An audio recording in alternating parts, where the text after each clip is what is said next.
সেই অকণমানি এতিয়া সমগ্ৰ অসমতে চৰ্চিত বিশ্বজিৎ নাথ। আমি বিশ্বজিৎ নাথক মাতিছোঁ, আমাৰ লগত এতিয়াও আছে বিশ্বজিৎ নাথ। মই বিশ্বজিৎ নাথক, এয়া বিশ্বজিৎ নাথ।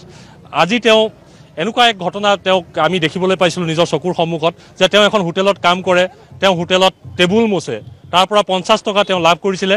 সেই 50 টকা তেওঁ লগৰ বন্ধুৰ লগত খাই 10 টকা বাচিছিলে আৰু দেখিলে যে বানাক্ৰান্তৰ কাৰণে ইয়াতে পইচা তুলি আছে আৰু সেই 10 টকাটো তেওঁ এই দান পাত্ৰত দি থৈ গৈছিলে। এয়া হ'ল বিশ্বজিৎ। আমাৰ মাজত এতিয়া বিশ্বজিৎ আছে। বিশ্বজিৎ, বহুত ডাঙৰ কাম তুমি কৰিলা। কৰিলোঁ আৰু বানপানী হৈছে যে। বানপানীৰ কাৰণে কৰিছা? দেখা গৈছে যে তুমি যিটো কাম কৰিলা তাক লৈ গোটেই অসমবাসীয়ে তোমাক আশীৰ্বাদ দিছে, যাতে তোমাৰ নিচিনা মন হ'ব লাগে সকলোৰে। তুমি নিজেইতো যথেষ্ট কষ্টত থাকা। কষ্ট থাকিলে কি হ'ব, মানুহতো ডুবি গৈছে ন, মানুহতো ডুবি গৈছে ঘৰ বাৰী। তুমি নিজৰ কষ্টৰ কথা ভবা নাই?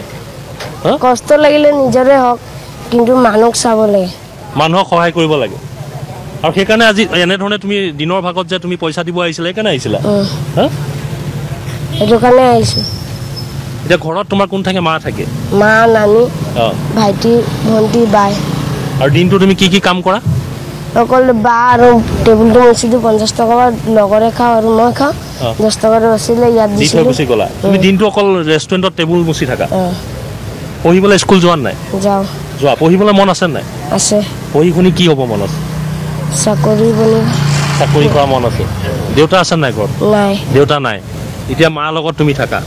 ঘৰত চাউল পাতো তুমি যোগান ধৰিব লাগে নি? কি কি লৈ যোৱা ঘৰলৈ কেতিয়াবা? চাউল লৈ যাওঁ, আলু কিবা কিবি লৈ যাওঁ। তাৰ মাজতো তোমাৰ মনলৈ আহিল কেনেকে যে এনেকে মানুহখিনি সহায় কৰিব লাগে মনলৈ? এনে আহিল, এদিনকে দেখিছিলোঁ গোৱাপুৰত বানপানী হৈছে, সেইটোকে আৰু দেখি মনটো দুখ লাগিলে। মানুহবোৰ যেতিয়া ঘৰ বাৰী এৰি আঁতৰত থাকে, সেইটোৱে মাথাউৰিৰ ওপৰত, মাথাউৰিও ভাঙি গৈছে এতিয়া। মাথাউৰি পাহাৰৰ ওপৰৰ পৰা পানী আহিছে, মানুহ এতিয়া ৰাস্তাত থাকিব হৈছে ন, সেইকাৰণে তুমি আহিছিলা। এই অকণমানি বিশ্বজিৎ আৰু তেওঁৰ অনুভৱ। মই পুনৰ কৈছোঁ যে এই পৰিৱেশত বিশ্বজিৎ থাকে, লোকৰ হোটেলত কাম